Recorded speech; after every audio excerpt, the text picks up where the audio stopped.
475장 합시다.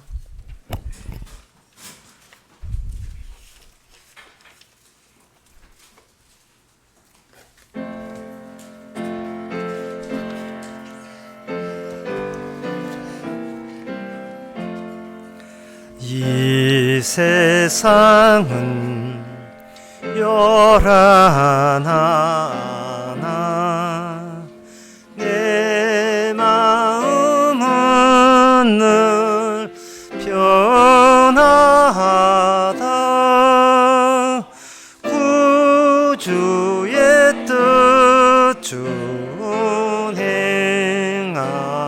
준행하니 참 기쁜 복 내 것일세. 이 세상은 늘 변하고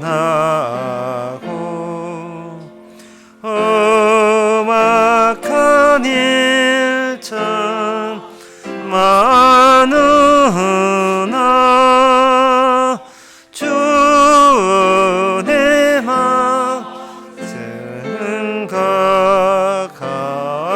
생각하니 참 기쁜 복 내 것일세. 육신의 눈 못 볼 때에 신령한 눈 곧 밝히사 저 천성은 보게 하니 참 기쁜 복 내 것일세. 5절 다 일어나서 봅시다. 이 육신의 복락보다 신령한 복도 좋으니 내 맘과 뜻 다하여 저 천성만 향해 가네. 다같이 묵도하심으로 나대배를 하나님께 드리겠습니다.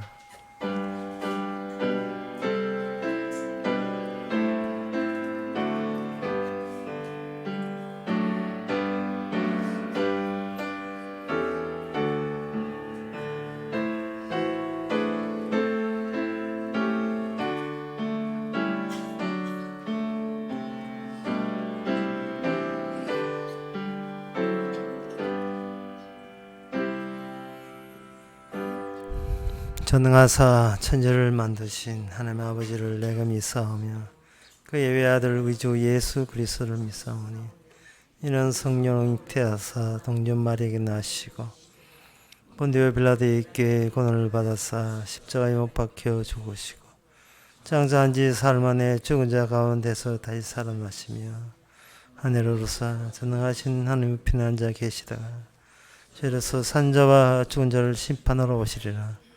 성령을 믿사오며 거룩한 공예와 성도와 속독하는 것과 죄를 사하여 주시는 것과 몸이 다시 사는 것과 영원히 사는 것을 믿사옵나이다. 아멘. 여호와의 친밀함이 경외하는 자에게 있으며 그 언약을 저에게 보이시로다. 내 눈이 항상 여호와를 앙망함은 내 발을 그물에서 벗어나게 하실 것이므로다.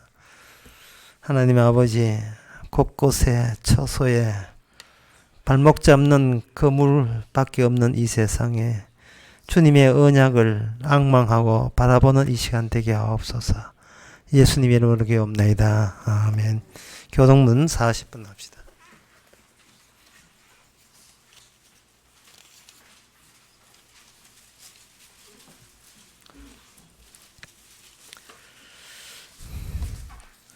나의 기뻐하는 금식은 흉악한 결박을 풀어주며 멍에의 술을 끌어주며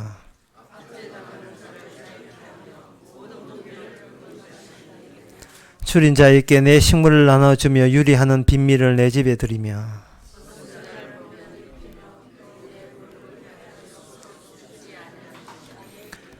그리하면 내 빛이 아침같이 비칠 것이며 내 치료가 급속할 것이며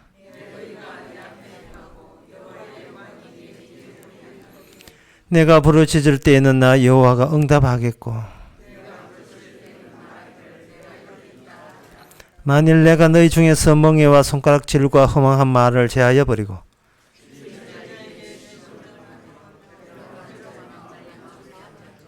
내 빛이 흑암 중에서 발하여 그 내 어두움이 낮과 같이 될 것이며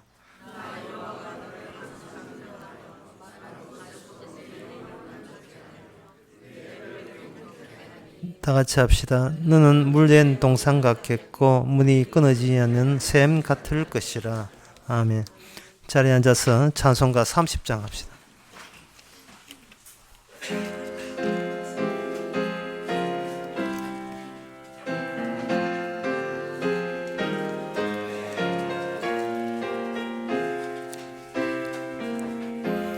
여호와 하나님 하늘에 계시니 온천하 만민족 앞에 찬송하네.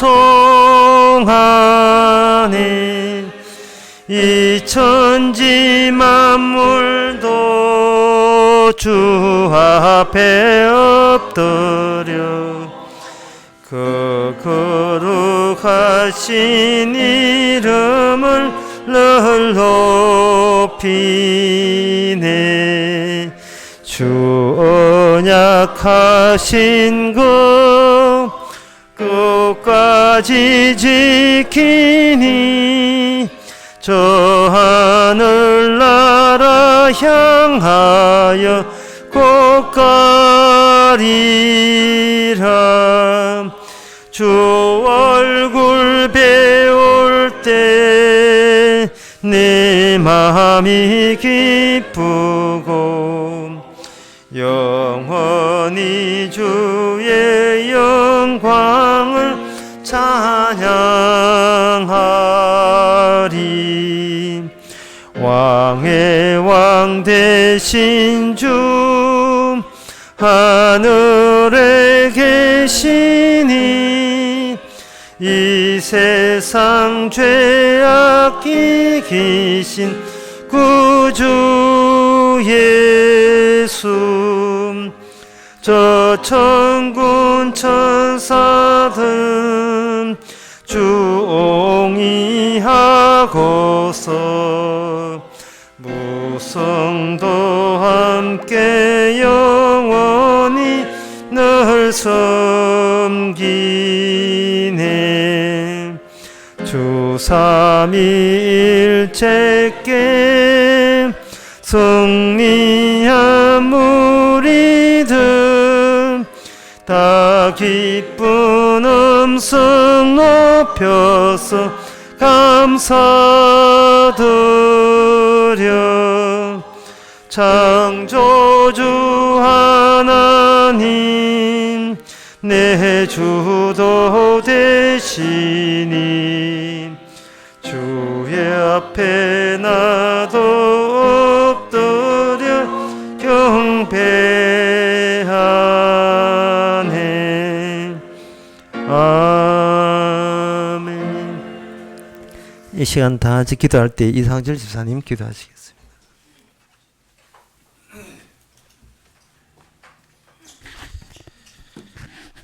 예수 그리스도 안에서 그 하나님 은혜로 말미암아서 우리 성도들이 이렇게 모여서 준 생명의 말씀을 듣게 해주신 것 감사드립니다.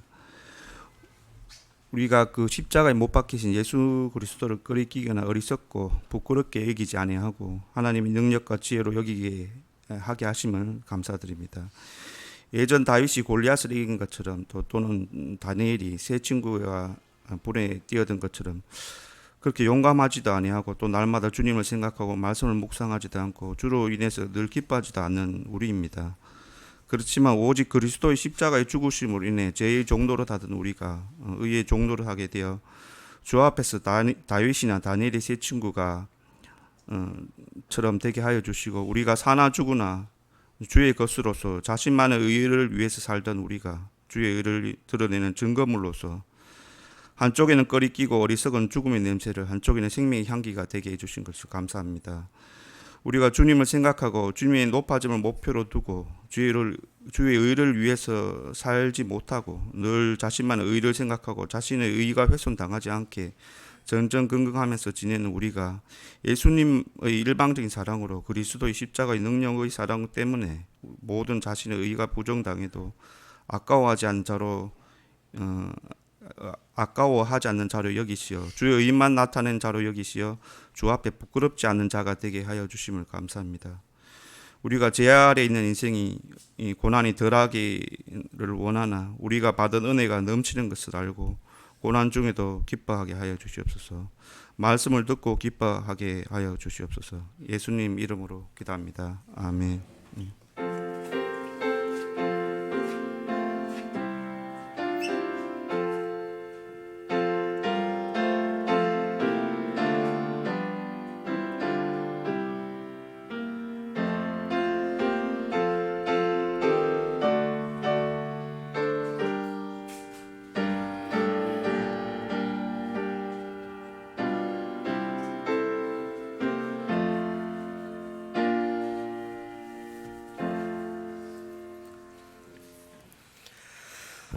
이상 광고 없으면 찬송가 162장 합시다.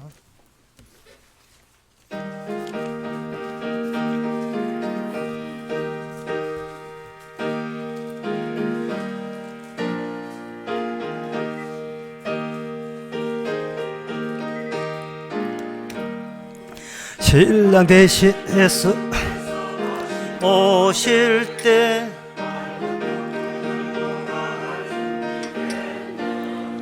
그날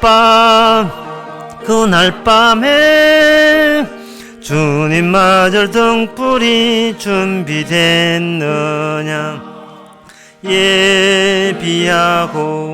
예비하라 우리 신랑 예수 오실 때 밝은 등불 손에 들고 기쁨으로 주를 맞겠네. 주를 나와 놔주라는 소리 들릴 기뻐하며 주를 맞이할 수 있는 그날 밤에 주님 맞을 등불이 준비됐느냐 예비하라 우리 신랑 예수 오실 때 활등불 손에 들고 기쁨으로 주를 맞겠네. 항상 깨어 기도하며 거룩한 길은 준비하지 않고 주를 맞지 못하리. 그날 밤에 주님 맞을 등불이 준비됐느냐 예비하라 우리 신랑 예수 오실 때 밝등불 손에 들고 기쁨으로 주를 맞겠네. 그날 밤에 영화로운 혼인 자리에 기뻐하며 할렐루야 찬송 부르리. 그날 밤에 주님 맞을 등불이 준비됐느냐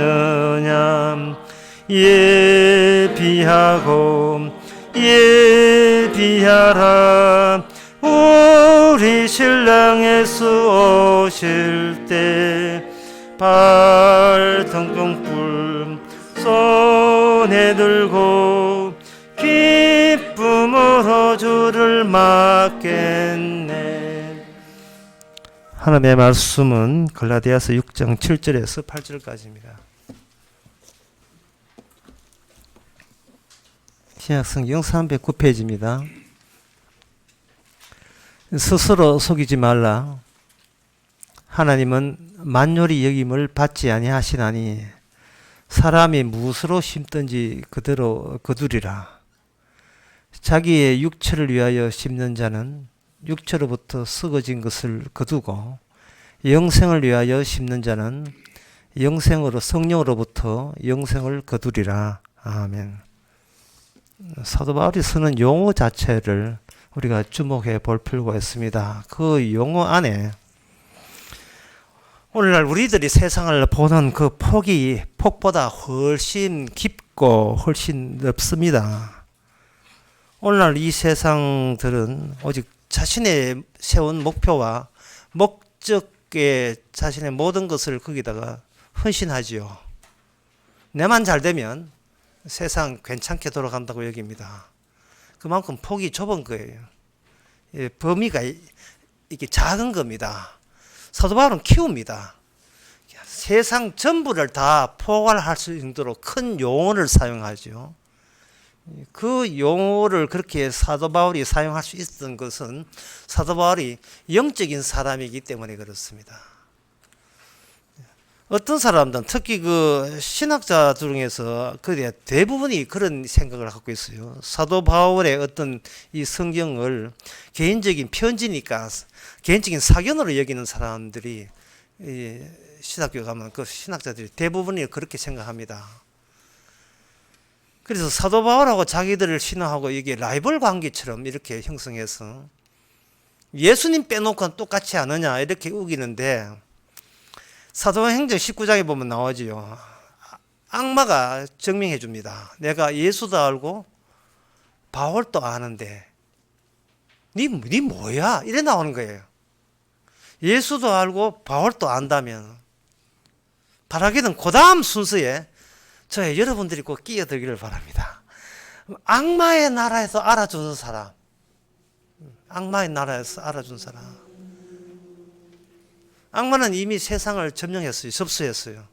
그래서 세상에서 일어나는 모든 일에 대해서 이거 사람들이 현재 눈에 보이는 이 세계가 전부라는 것을 꾸역꾸역 그 사고방식에 집어넣습니다. 이 세상의 전부예요.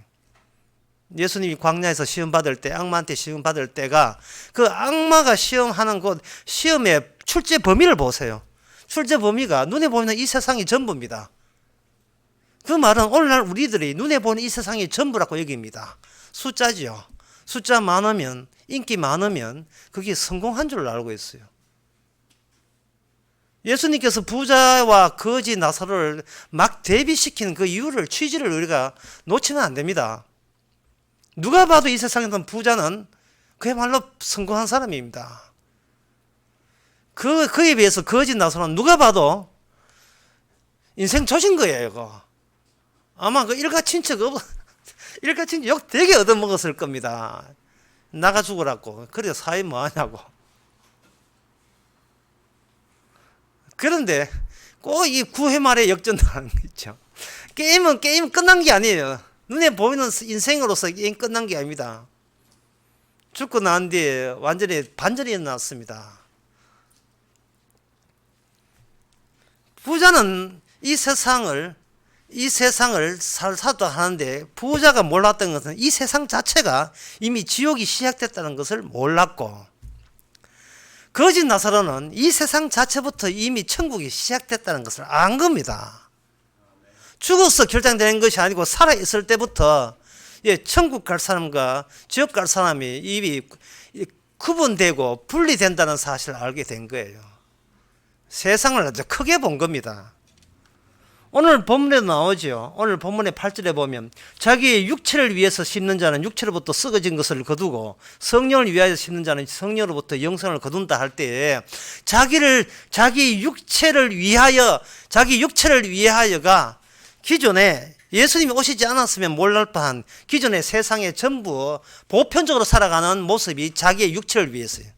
그 육체 안에서는 자기 사랑, 그 다음에 기본적으로 자기 사랑이고, 그 다음에 나온 것이 자기 가족 사랑, 그리고 자기 직장 사랑, 자기 교회 사랑, 자기 종교 사랑, 자기 나라 사랑, 전부 다 육체입니다.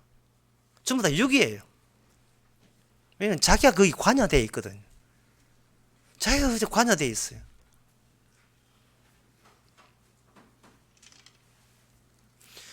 우리는 자기 육체를 위해 살면서 얼마나 간절하게 예수께 하나님께 삼위일체 하나님께 얼마나 손바닥 빌고 빕니까?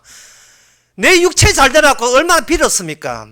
그게 세상을 좁게 본 거예요. 사도 바울이 쓰는 용어는 이 세상을 능가하는 개념이 그 안에 다 들어있습니다. 자기 육체를 위하여 심는 것, 그 맞은편에 그것과 대치가 되어 있는 또 다른 세계가 이미 시작되었습니다. 그걸 뭐냐 하면은 성령을 위해서 살아가는 거예요. 그러면 이 서로 대치 관계니까, 대치되어 있으니까 성령을 위해서 산다는 것이 뭐냐 하면은 자기 자신을 위해서 살지 않는 것. 이게 바로 성령을 위해서 사는 겁니다. 사도 바울이 영어로 표현한다면 참 쉬워요. 이처럼 쉬울 수가 없습니다. 성령으로 산다는 것은 자기의 육체를 위해서 살지 않는 것. 끝. 굉장히 간단하죠. 근데 간단한 게 문제입니다. 이게 이렇게 간단하게 나오니까 이 간단함이 우리에게 뭘 이야기하느냐 하면 우리 보고 이 가짜야라고 이야기하는 겁니다. 그리스도와 함께 죽었다고 성경에 나와 있으니까 진정으로 죽지는 않으면서도 죽은 척하고 있는 이 가짜야. 정말 성도가 성령 받아서 자기가 가짜 제대로 성령을 받게 되면 나라는 것이 육일 뿐이라는 것을 아주 깊숙이 체험하게 돼요. 이 몸이 있는 한 나는 나를 위해서를 포기를 할 수 없는 속성으로 무장되어 있다는 것을 철저하게 체험하게 되어 있습니다.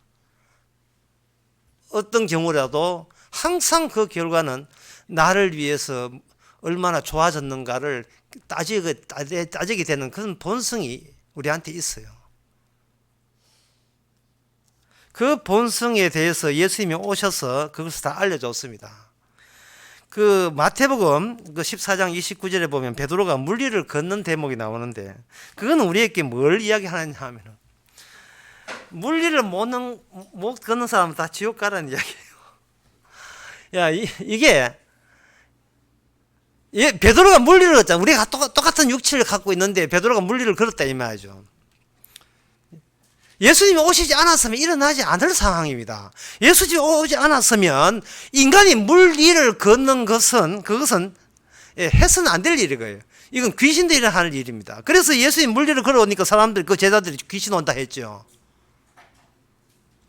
근데 예수님이 물 위를 걷고 베드로가 물 위를 걸음으로 말미암아 주께서 우리 자기 사랑하는 제자들을 향하여 제공하는 것이 궁극적으로 뭐다는 사실을 보여주는 겁니다. 육을 가지면서도 물리를 걸을 수 있는 사람 만들기. 와, 이거는 예수님 물리를 걷는 자체가 네가 할 수 있는 일 같으면 내가 이 땅에 오지도 않았다는 그런 뜻이에요. 육으로 난 것은 육이라는 그 말씀을 분명히 하기 위해서 오신 거예요. 네 육으로 몸부림쳐봐라 말이죠. 그래서 이 사도 바울이 개인적인 사견이 아닙니다. 사도 바울이 육과 영을 또 육과 성령을 대비시키는 것은 이 땅에 누가 오셨기 때문이냐? 예수님이 오셨기 때문에 비로소 밝혀진 사항이에요. 예수님 빼고 이야기하게 되면 이거는 이 내용 자체가 예수님 빼고 이야기하면 이 내용 자체가 거짓말 돼 버려요.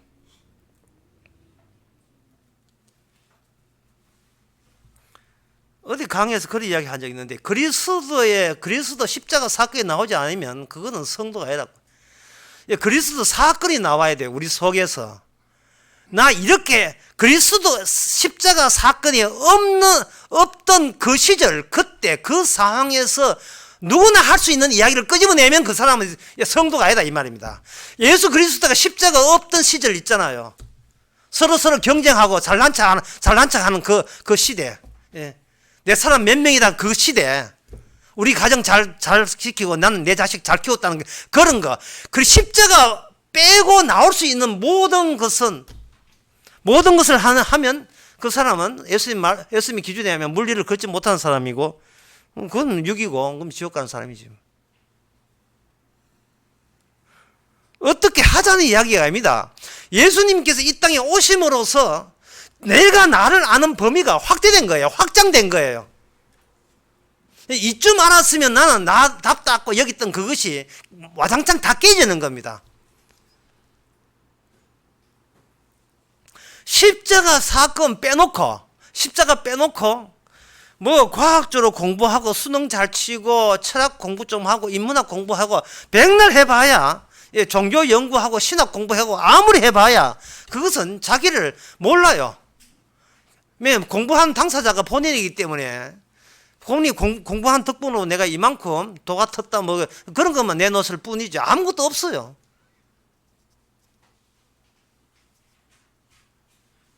사도 바울의 오늘 이야기는 뭐냐 하면은 이건 겁니다. 성령을 받지 않으면 살아도 헛살았다는 이야기입니다. 세상을 크게 알고 넓게 아는 사람의 이야기예요.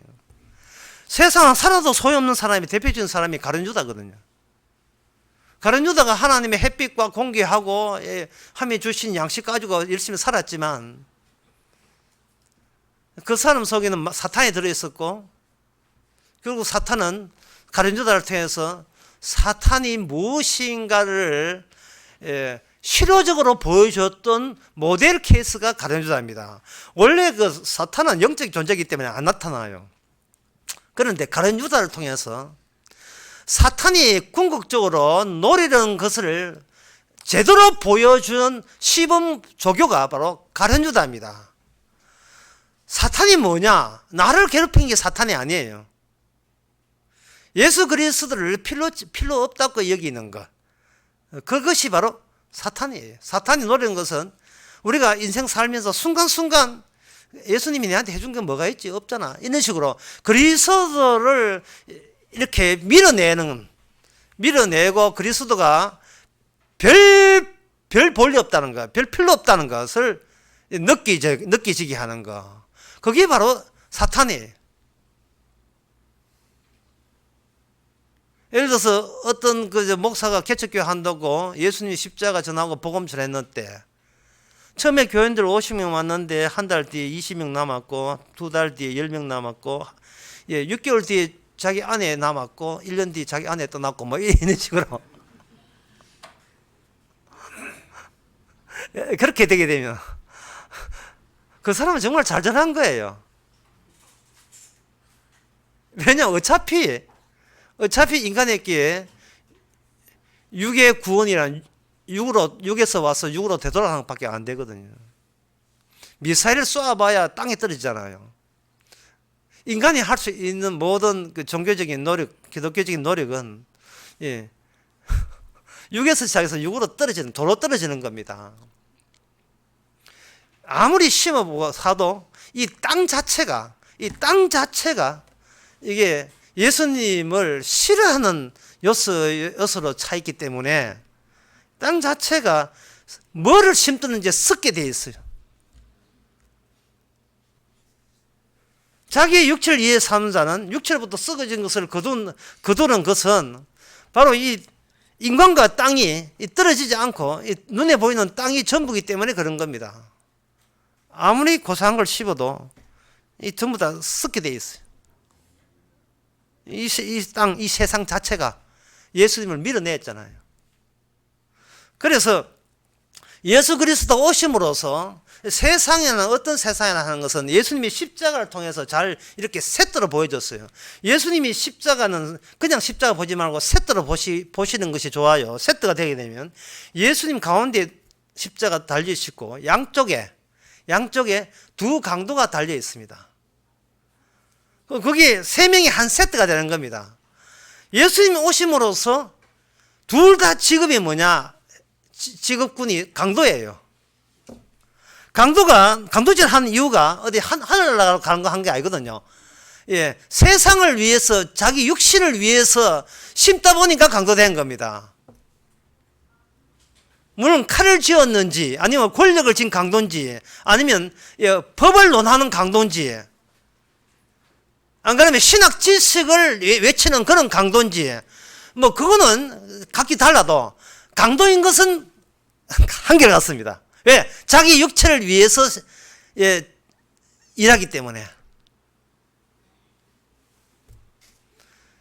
둘 다 똑같은 입장이에요. 둘 다 육이에요. 그런데 예수님께서 십자가 달렸습니다. 예수님만 구원되고 양쪽은 다 지옥 가야 돼요. 그런데 어떤 현상이 일어났습니까? 예수님만 와서 예수님만 그날 밤에 예수님만 있는 거예요. 오늘 밤에 나와 함께 낙원에 있으려 하는 사람이 둘 중에 한 사람 중에 있었습니다. 이거는 베드로가 물리를 걷는 거예요. 이거는 정말 이럴 수 없습니다. 어째 이런 일이 어떻게 강도가 어떻게 천국을 갑니까? 천국이 강도 나라입니까? 도둑놈 나라예요? 어떻게 강도가 천국을 갑니까? 여러분, 그게 천국이에요. 강도도 받아주는 곳이 천국입니다. 모든 강도는 안 받아줘요. 모든 강도는 안 받아주는데요. 강도를 했든 간음을 했든 살인을 했든 관계없습니다.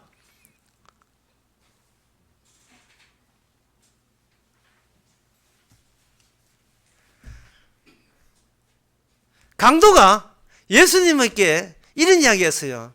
주님, 저를 생각해달라 했습니다. 이 이야기는 내가 지난 낯설게 했어요. 전에 강도질 할 때는 내가 너의 것을 훔치겠다, 내가 빼앗겠다는 내가 시작했던데, 구원받은 강도는 자기 뜻 생각 시작하지 않고 주님 앞에 주님이 내가 있던 내가 나라고 여겼던 그 나를 주님께 인계한 거예요. 주님이요. 그 다음에 주님 앞에 있는 나를 주님 보시기에 너지요. 저를 생각해달라. 네가 오늘 밤에 낙원에 있어. 어찌 네가 나에게 부탁할 마음을 다 갖느냐. 평생에 너는 네밖에 모르면서 어찌 너가 갇힌 꼬리, 지금 죽어가는 꼬리잖아요. 별다른 거 없어요. 다 사형당해 있다고요. 똑같은 처지잖아요. 근데 똑같은 처지에 있는 자에게 자신의 모든 미래까지, 운명까지 넘겨줄 수 있는 안목. 그것은 바로 예수님이 십자가에서 세상을 보는 안목과 동일한 안목을 가지고 강도는 같이 보고 있었던 겁니다. 그에 반면에서 다른 강도, 세트가 되어 있는 다른 강도는 여전히 자기 자신으로부터 벗어날 줄을 몰랐어요. 그래서 오늘 본문 내용에 대해서 사실은 자기 육체를 위하여 심는 자는 육체로부터 썩어진 것을 거둔다 했을 때에 이것을 성령을 받은 사람은 어디에 주목해야 되느냐 하면 다 주목해야 되지만 그 중에서 썩어졌다는 거기에 주목을 해야 돼요. 다시 말해서 우리의 육은 썩어져야 될 속성을 지니고 이 땅에 우리 태어난 겁니다. 태어날 때부터 우리 썩어지기 시작한 겁니다.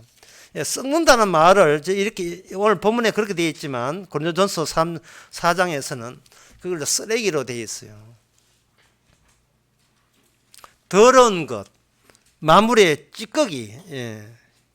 고린도서 4장 13절에 되어 있습니다. 우리가 지금까지 세상에 더러운 것과 마무리의 찌꺼기, 그게 쓰레기돼.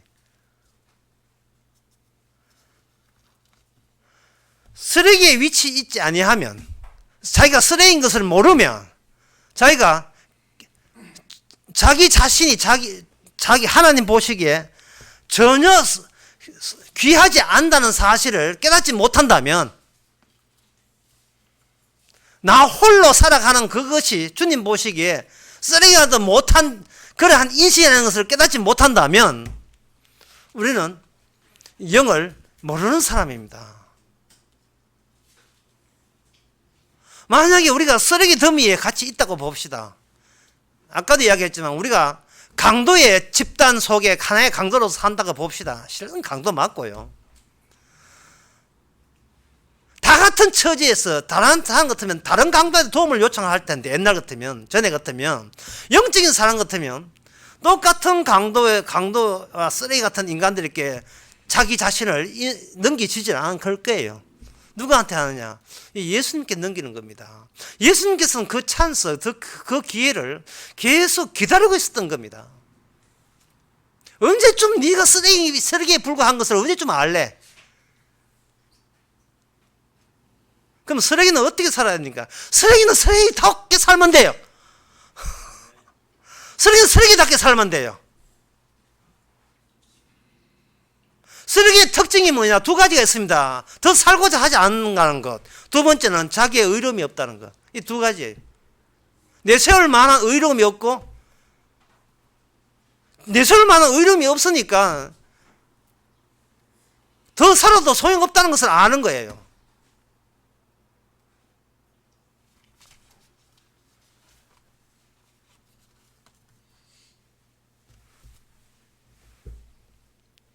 좀 듣는 태도가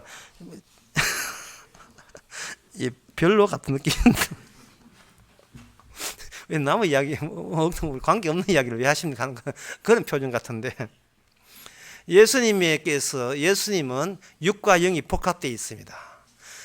예수님이 그냥 영이 됐으면 하늘에서 낚싯대로 건져서 올랐을 거예요. 그만한 능력이 있습니다. 하지만 주께서 몸소 이 땅에 오셨다 하는 것은 육을 보여주기 위해서 오신 겁니다. 왜냐하면 육은 자기가 육인 것을 아무도 몰라요.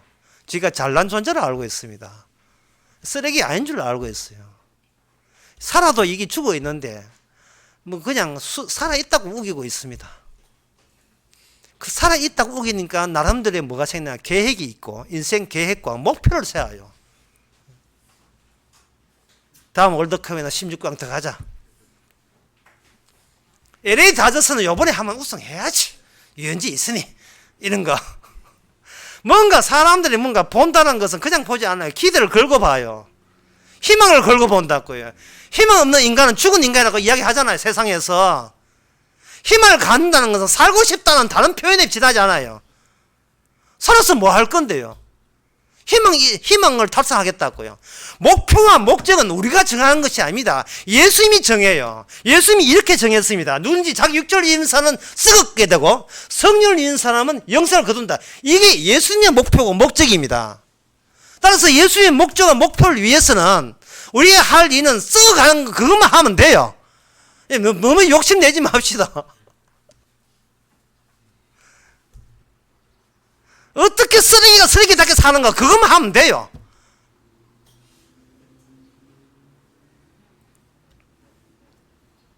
그래서 주께서 이 말씀을 우리에게 적용시키기 위해서, 예수님은 육과 영이 복합되어 있기 때문에 육도 있고 영도 있고 다 있거든요. 그래서 육으로서 십자가 죽을 때 아버지한테 어찌하여 나를 버리신다까 했잖아요. 그게 육의 전부예요. 예수님이 그 성령으로서 우리에게 육을 알려주지 않으면 육은 우리 자신의 육이 어느 정도 육인지를 몰라요.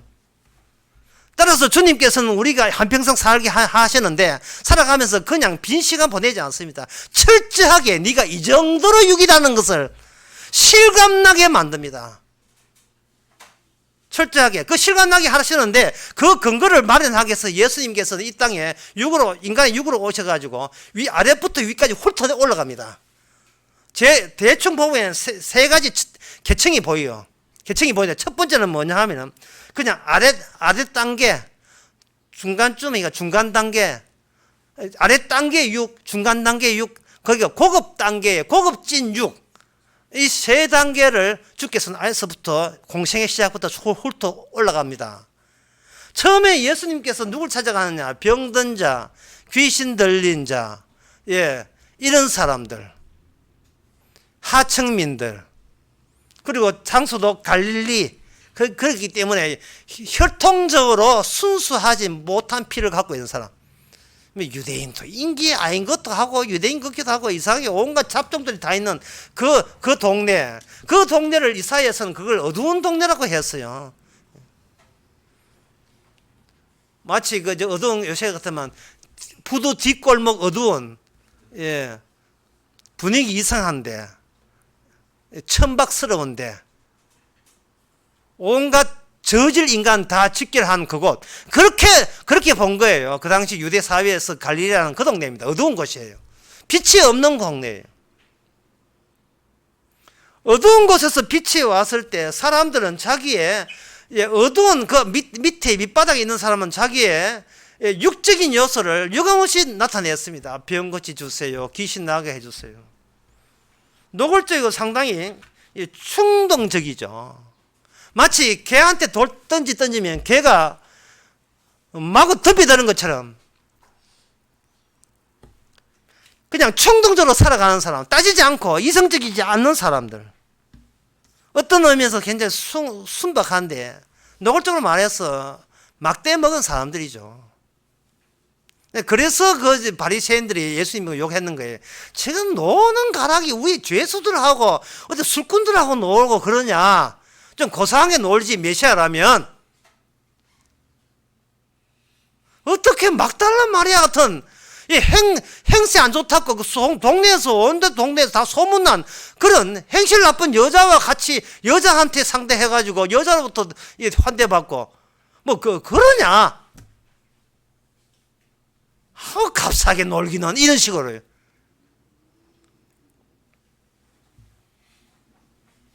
출신 자체가 더럽다고 저평가받은 그런 사람들과 함께 예수님과 시작을 했어요. 그래서 그 사람들이 요구하는 것은 뭐냐면 충동적인 자기 필로 한 것들을 원하는 겁니다.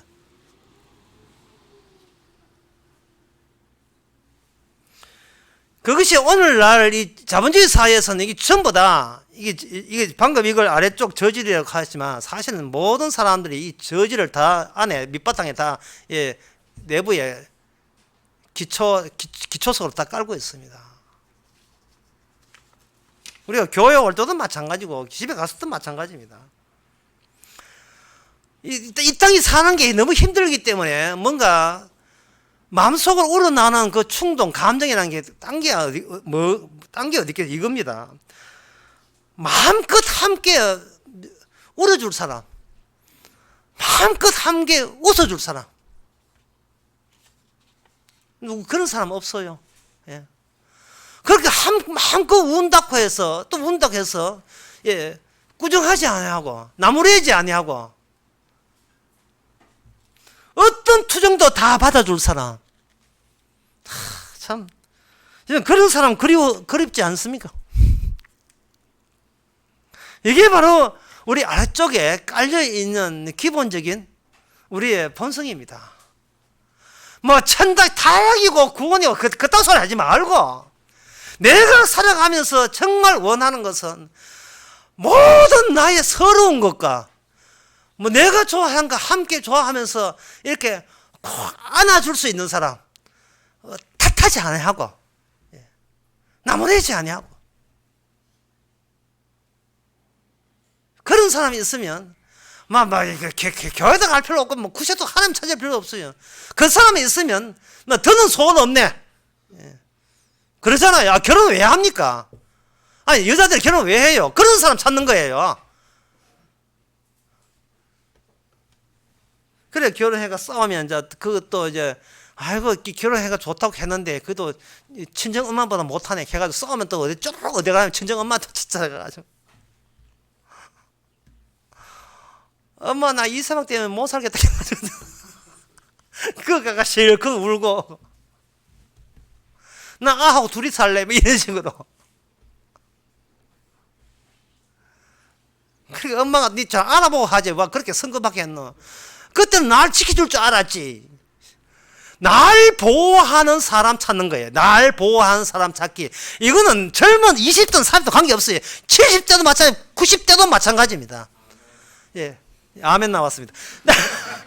나를 지켜주는 사람. 예수가 하나님 필요 없어요. 나를 지켜주는 사람. 나를 그냥, 나한테 요만큼도 내한테 싫은 소리 안 하는 사람. 무슨 짓을 해도 잘했어. 예. 무조건 안아주고, 다독거리 해주고, 위로해줄 사람. 내가 위로받고 있는 것을 대신 위로해주고, 내가 격려하고 싶은 것을 대신 격려해줄 사람. 뭐 종교가 뭐가 필요합니까? 그런 사람 찾으려고 교회 오는데. 뭐 교회 와도 실망하고 다 돌아가지면. 그게 썩었다는 거예요. 그게 썩었다는 거예요. 자기 육체를 위해서 심는 거기 때문에. 그리고 백날 사도 바울이 썩었다, 뭐 귀신도 아는 성령 받은 사람 식었다 해도 우린 그 소리 안 들립니다. 그 소리 안 들려요. 예, 왜? 그게 전부인데, 그게 가장 나다운 거거든요. 하나님 예수님께서 오셔서 이 말씀을 하는 것은 그런 실제로 어떤 계획이나 목표 세우지 말고 완전히 전부 다 끌어내는 거예요. 진짜 네 다음을 면면을 똑바기 네가 보라고요. 염색 빛깔 날아가면요 원단 나옵니다. 우리 원단을 다 보라. 원단을. 예수님 메시아 왔다 하니까 유대인 백성들이 수천 명 따라다니면서 쭉 따라왔죠. 그 충동적으로 배고픈 거 해결한다고 소문 나가지고 더 따라왔어요. 주님께서 휙 돌아봤어요. 그냥 돌아본 게 아니라 휙 돌아봤어요. 니 왜 따라왔는데 너희들? 요한복음 6장에 나온 이야기입니다. 너희들이 나를 찾는 이유는 이 말씀대로 하면 자기 육체를 위해서 계속 그 사태를 지속하고 사고방식을 유지하기 위해서 내 자신의 육체를 위해서 얻을 건 얻고 챙길 건 챙겼다고 따라온 거예요. 그걸 가지고 예수님께서 네가 육을 위해서 육을 배부를 까닭으로 내려왔다는 거예요. 주께서 그 많은 사람 한 사람 남기지 않고 다 돌려보냈습니다. 돌려보내는 방법은 간단했어요. 내 피와 내 살을 먹을 수 있느냐? 내 죽을 때 풍등 같이 죽을 수 있느냐? 죽는 척 하지 말고, 그따위 소리 하지 말고, 나를 함께 죽을 수 있느냐? 죽는 척 말고, 죽을 수 있느냐? 다 가버렸어요. 다 가버렸어요. 아무도 없습니다. 그러면 12제자는 왜 남아있느냐? 12제자를 가야 될 사람들이에요. 그런데 예수님이 하시는 말씀이 뭐냐? 아버지께서 내게 보내주지 아니하면 아무도 내한테 올 자가 없느니라. 다시 말해서 너희들은 떨어지고 싶어도 못 떨어질 사람으로 나에게 불림을 받은 사람, 소명받은 사람, 나에게 온 거예요. 와서 12제자가 보여준 것은 바로 배신과 배신이었습니다. 육의 진정한 면면, 악마의 지배를 받는, 점령을 받은 인간들이 궁극적으로 지향하는 바는 바로 하나님과 자기 사이에 누가 더 숭고하냐를 두고 대결하는 상태, 다투는 상태, 치열하게 다투는 거예요. 그것이 우리를 꽉 쥐고 있습니다. 그래서 이렇게 성경 말씀 전하고 우리가 설교를 듣지만 이건 마치 뭐한테 설교하느냐 하면은 인질 그한테 잡혀있는 애한테 전화 그런 거랑 똑같아요. 만약에 아버지가 인질범한테 인질범 전화를 걸어가지고 애 바꿔달라 하니까 인질범이 전화 받고 당신 애한테 전화하지 마소. 당신 애 잘했고 있으니까 앞으로 전화하려고 하면 내하고 전화하라고. 마귀가 대신 손에 쥐고 전화 받는 거예요. 우리 말고 우리 속에 있는 악마가 주님의 말씀에 대해서 그런 식으로 티방을 놓고 강력하게 밀어내는 겁니다. 우리 지금 당신의 우리 품 안에서 잘 자라고 있어요. 잘 먹고 공부 잘하고 씩씩하고 행복하게 잘 살고 있다고. 그러니 예수님 쪽에서 전화하지 말았고, 그 십자가 이야기하지 말고, 그렇게 부정적 이야기하지 말고 긍정적으로 이야기하자고. 이런 식으로 전화하지 말라는 거예요. 우리 안에 있는 우리보다 감당할 수 없는 더 큰 세력이 이 사도 바울의 의견조차도 그건 개인적 편지잖아. 이래가지고 밀어내는 거예요. 세상을 넓게 보는 것을 넓게 못 보게 만들어요. 나만 잘 되면 되는 소리만 하라는 거예요. 나만 잘 되면 되는 소리만, 그런 소리만 설교에서 이야기하라는 거예요. 내 가정 잘 되고, 내 투자한 기업 잘 되고, 내 땅 사는 거 잘 풀리고, 우리 교회 부흥되는 그 소리만 하라는 거예요. 예수님께서 다 훑었습니다. 아래 단계 정하면 중간 단계 들어서는 중간 단계는 이거 삭개와 같이 약간 사는 사람들 봐요. 상당히 계산적입니다. 계산적인 사람의 특징이 뭐냐? 부가가치를 노리는 거예요. 반도체 하나 4.5달러라면 1000억 개를 팔으면 4,500억이죠. 문제는 반도체 하나 1000억 개 하고 그걸 팔아서 생긴 4,500하고 차이가 있어요. 4,500원은 현찰이기 때문에 부가가치를 매길 수 있지만 만약에 1000억 개의 반도체가 그냥 물건만 갖고 있는 것은 이건 아무 소용 없어요. 안 팔리면 소용 없다 이 말이죠. 부가가치라는 것은 뭐냐 하면은 생선 하나 팔아가지고 2,000원 남기고 생선 가격 중간 가격 2,000원 남기고 중간 그 상인은 6,000원 받고 식당에 넘길 때 2,000원, 6,000원, 6,000원 거기 부가가치라는 겁니다. 사실 부가가치라는 말은 뭐냐 하면은 내가 나 쓰기 위해서 나 쓰는 용도가 아니라 이걸 시장에다가 돌리는 거예요. 그러면 가치가 생기는 거야. 내가 지금보다 더 부자 되기 위해서 남들을 이용할 때 필요한 조치가 부가가치라는 겁니다. 과수원에 사가시면 돼.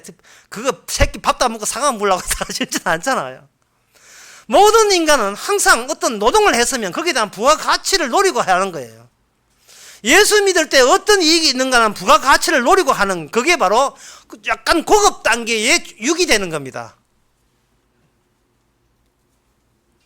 예수 믿고 난 뒤에 다시 말해 기도하고 난 뒤에 11조 헌금하고 난 뒤에 얼마나 이익이 생기는가 그게 부가가치예요. 약간의 저거 충동적인 보다 더 몸떼먹은 아주 더 사악한 더 악마에 가까운 모습이에요. 예수님 때문에 이런 혜택을 얻고 예수님 때문에 이런 가정이 잘 풀렸다는 거예요. 이거는 뭘 의미하느냐 밑에 충동적인 것을 지금 감추고 있는 거예요. 원단 색깔을 감추고 있는 거예요. 그것보다 더 고급진 것이 바로 어디에 나오냐 하면 마태복음에 아주 수두룩하게 나와요. 최고 고급진 것이 예수님께서는 그들 애비를 악마라고 아주 노골적으로 이야기하셨는데요. 마태복음 그 12장 40절에 보면 이런 말씀 나옵니다. 12장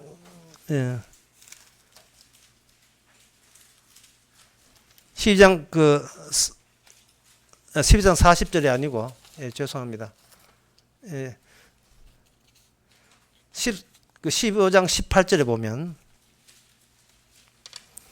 입에서 나오는 것들은 마음에서 나오나니 이것이야말로 사람을 더럽게 하느니라. 마음에서 나오는 것은 악한 생각과 살인과 간음과 음란과 도적질과 거짓 증거와 해방이니 이런 것들은 사람을 더럽게 하는 것이고 씻지 않은 손으로 먹는 것을 사는 게 더럽게 하지 못하니.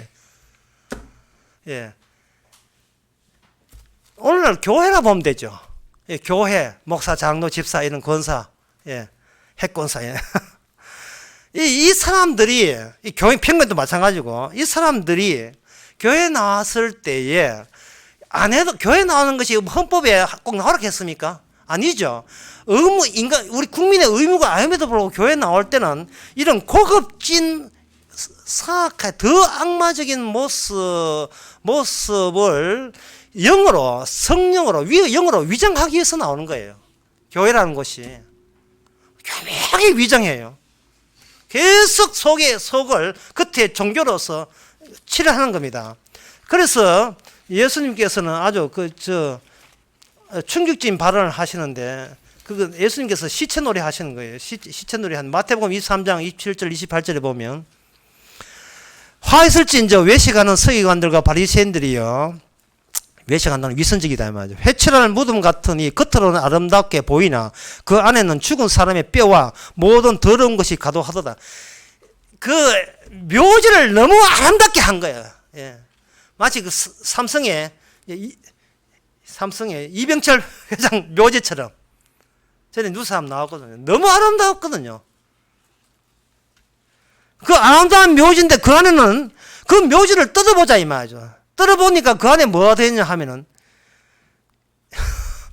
온갖 사람의 뼈와 온갖 더러운 것이 가득하다. 이 더러운 것이 본질이에요. 이 본 내용이에요. 본 내용을 더럽게 꾸미지 않고 깨끗하게 꾸몄다는 이것이 악마의 수작이다 이 말이에요. 종교라는 이름으로 하는 수작이 이 수작이다 이 말이죠. 그러나 성령을 이걸 뜯어내는 게 성령의 일이에요. 죽은 자를 죽은 자, 더러운 것을 더럽다, 쓰레기를 쓰레기라고 바로 이야기하는 것이 사도 바울의 성령을 받은 사도 바울의 이 직언입니다.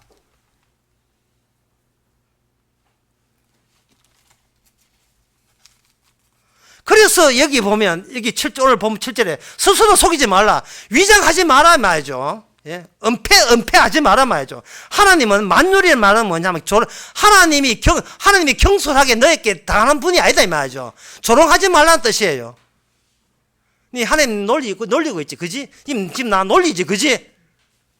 이미 하나님이 하늘에 갔으면 속일 수가 있어요. 근데 하나님이 사람으로 오셔서 이때 홀토 올라갔잖아요. 주르륵 올라갔다고요. 인간이 할 수 있는 모든 자기를 위장하는 제주들은 정말 다 홀고 예수님이 여기서 노골적으로 다 보여주신 거예요.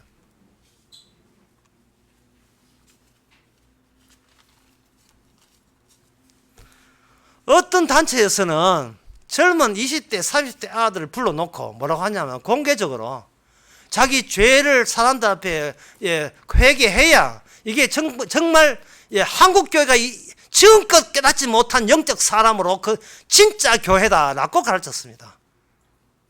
복음학교라는 거예요. 복음학교. 거기서 그렇게 이야기해요. 많은 교인들이 그 복음학교 훈련받으러 많이 가고 있어요. 그 복음학교가 빠져나온 사람도 있지만 그것은 뭐 빠져나왔다고 구원받았다고 보장은 못합니다만, 그게 뭐냐 하면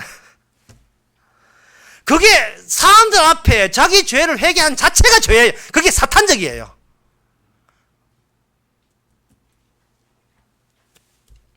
왜냐하면 씻는다는 것은 주변 사람들에서 자기 자신의 평가를 사람들에게 맡기고자 하기 때문에, 십자가 지신 예수님께 자기 평가를 맡기지 않고 사람들에게 맡겨서 저 인간의 힘으로 불가능한 회개를 저렇게 하는구나, 진짜 성도 맞다 라고 그들로부터 집단적으로 인정받으러 가는 겁니다. 침례교에서 손 들고 나온 것 똑같아요. 오늘 두 사람 나와서 손 들고 오늘 회개하십니다. 자기 죄를 왜 회개하면, 남들 앞에 회개하면 안 되는 이유는 회개한 그것만 죄라고 오해할 소지가 있기 때문에 그렇습니다. 그리고 인간은 자기의 죄를 몰라요. 왜냐하면 자기의 죄를 알기 위해서 한다는 게 선악적인 체제가 가동이 되면서 지금껏 자기가 20대 같으면 20대가 살아오면서 주변에서 이거는 죄라고 지적한 그것만 죄라고 생각하는 거예요. 그 인간들이 뭘 안다고요? 인간들이 뭘 안다고? 저거들은 뭘 안다고? 니 그러면 안 돼. 이 지시를 합니까? 니나 잘하세요. 좀 친절하게 좀 이야기하면 니나 잘하세요. 자기들은 뭐 안다고 남의 죄까지 니나 잘하세요. 왜 남의 죄까지 거론합니까? 왜 자기 그것을 사정을 남들 앞에 왜 까발립니까? 일종의 그것도 겸손을 위장한 자랑 아니에요? 손 들고 남 앞에 회개하고 그러지 마세요. 신부 앞에 나와서 그 고해하지 마. 신부 치는 뭐 한다고 맨날 술만 처먹는 인간들인데. 그 사람들 술 없이는 못 사는 사람들이에요. 총각이니까. 총각인지 알 수도 없지만. 아니, 종교 자체가 이게 악마가 만든 거예요. 종교라는 거. 기독교, 천주교, 불교, 지금 마귀가 만든 거고. 이게 뭐 교회 타이나 안 불교도 마찬가지고 마귀 그냥 그대로 지옥 가는 거고요. 인간이 심을 때에 오직 성은 것 외에는 다른 것은 그 부가가치를 생각하기 때문에 그냥 노동할 때 그냥 교회 나오면서 노동 아닙니까? 그냥 대가 없이 나오는 그런 바보 덩치 같은 인간은 없다 이 말입니다. 기도할 때 그냥 기도하는 법이 어디 있어요? 보상 달라고 하지요. 이 전부 다 지금 주님을 십자가 매달아놓고 그 앞에서 지금 이제 조롱하고 있는 거예요. 장난치고 있는 겁니다. 썩을 인간이 썩기만 하면 돼요. 뭐 안 썩고자 한 노력 필요 없습니다. 그러면 제가 이렇게 하면 그럼 목사님이 그럼 영생은요? 이렇게 하거든요. 또 영생은 또 주제 영생까지 탑을 내네. 그럼 영생은요? 성령을 위해 심는 것은 어떤 의미를 의미하는 겁니까? 뭐 이런 거 하고 싶죠. 성경에 마태복음 2장에 그 해답이 나와 있습니다. 동방박사가 별을 따라와요. 근데 동방박사가 별을 따라올 때 어떻게 따라오냐 하면은 그냥 집에서 별 보면 될 텐데 별이 화살표예요. 별이 물론 제가 지는 이야기지만 별이 화살표처럼 됐다고 보면 돼요. 화살표처럼 앞에 그런 별이라 생각합시다. 화살표가 따라와 하고 계속 화살표를 완전 내비게이션처럼 인도합니다. 해가지고 어디로 가느냐 하면은 예루살렘에다가 콕 집어버려요. 야, 여기 도착. 그리고 별은 사라집니다. 예루살렘을 왜 동방박사 하여금 하나님 구원하면 그냥 조용하게 자기 집에서 그냥 살다 구해하지 왜 예루살렘에 왜 가게 됐냐 하면 예루살렘에 가게 되면 인간이 왜 주님을 미워할 수밖에 없고 인간은 왜 지옥 갈 수밖에 없고 죽을 수밖에 없는 그 이유를 동방박사로 하여금 알게 만듭니다. 자기 죽는 이유를 알게 하는 거예요. 이게 바로 성령의 인도하심입니다. 성령의 인도하심은 이 잘나고 훌륭하고 착실하고 자기 조절 잘하고 자기 관리 잘하고 철저하고 악한 것은 싫어하고 선한 것만 좋아하는 내가 왜 저주받아야 되고 지옥 가야 되고 왜 죽음 마땅함을 알려주는 그 바탕 되시는 분과 연결을 시켜주기 위해서 성령께서 이끌어 주시는 겁니다.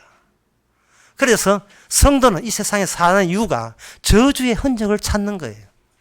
나를 포함해서 이 세상 전부가 일괄적으로 저주받아야 될 이유를 찾기 위해서 가는 겁니다. 왜냐하면 그 저주성 때문에 예수님이 이 땅에 필요치 않은 존재로서 판단되어서 돌아가셨잖아요. 예수님이 죽었던 이유와 모든 것을 관련시키라고 성도를 하면 이 땅에 살게 하시는 겁니다. 동방박사가 그걸 보고 난 뒤에 다시 화살표 별이 등장했어요. 베들레헴에다 콕 집어갑니다. 그러면 동방박사의 역할은 이걸로 끝난 줄 알죠? 그렇지 않습니다. 콕 찍었는데 그 동방박사에게 추가적인 중요한 지시가 떨어집니다. 천사의 지시가. 마태복음 2장 12절 보니까 꿈에 헤롯에게로 돌아가지 말라. 지시를 받고 다른 길로 곡을 돌아가니라. 동방박사가 별의 인도를 받아서 만나는 모든 것은 이것은 그냥 동방박사가 기대했던 메시아만 만나기라고 한다면 그 동방박사의 사적인 목표가 될 수 있는데 주님께서는 그걸 능가해서 그 예수 그리스도와 이 세상의 모든 것과의 연관성 그것까지 파악하도록 성령께서 우리를 인도하십니다. 그를 인도함을 받는 사람이 어디에 나오냐 하면 고린도전서 6장에 나오는데요. 참 이 대목 제가 언급할 때마다 약간은 미안한 감이 들어요. 너무나 엄청난 이야기를 성령 받은 사도가 편지를 통해서 우리에게 알려줍니다. 고린도전서 6장 7절에 보게 되면 너희는 피차 송사함으로 너희 가운데 이미 완연한 허물이 있나니 차라리 불의를 당하는 것이 낫지 아니하면 차라리 속는 것이 낫지 아니하냐. 식당을 갔는데 이쁜 비싼 미제 신발 잊어버렸어요. 차라리 이 지옥 같은 세상에서 신발 하나 잊어버렸어요. 예. 동태탕 하나. 거기에 대해서 고린도서 6장 7절의 말씀은 뭐냐면 차라리 불의를 당한 것이 낫고 속는 것이 낫지 아니하냐. 그런데 참을 수가 없어. 너무 못됐어. CCTV 깔아. 예. 경찰에 신고한다. 그게 바로 주께서 인도한 육입니다. 성질대로 살 수밖에 없어. 왜? 고린도전서 6장은 고소하지 말라 하는데 우리의 성격은 참을 수 없습니다. 고소해야 되겠어요. 그게 뭐냐? 우리가 자기 자신의 쓰레기인 것을 알 수 있도록 주께서 좋은 기회를 허락하신 겁니다. 말씀대로 안 살아요. 아주 고집이 있어요. 그의 자기의 존엄성, 자기 가치는 양보 못하는 식으로 격렬하게 자기를 위해서 살고 싶어 합니다. 그런데 성도는 알아요. 이것이 바로 주께서 죽을 수밖에 없는 이유와 연계되어 있다는 사실을. 성도는 특별하지 않습니다. 성도는 성령에 의해서 영생을 얻은 사람이기 때문에 이제 남은 것은 내가 왜 육이냐는 사실을. 육은 내라 인간은 주님 없이서는 썩을 수밖에 없다는 사실을 깨닫는 사람. 날마다 그리스도의 십자가가 이렇게 해서 고맙고 너무나 고귀하는 사실을 저절로 고백할 수밖에 없는 그 고백. 그것이 성도에게 나올 하나님의 성령의 열매입니다. 기도하겠습니다. 하나님 아버지, 성질대로 살게 하옵소서. 그리고 그것이 서로의 속성인 것을 또다시 저희들이 겹쳐서 알게 하옵소서. 그리고 또다시 예수님의 죽는 죽음이 이래서 죽으셔야 한다는 그것까지 알게 하옵소서. 그래서 겹쳐서 우리가 마지막 고백할 것은 주님 감사합니다는 그 고백만 나오게 하옵소서. 예수님의 이름으로 기도옵나이다. 아멘. 다 일어나셔서 205장 합시다.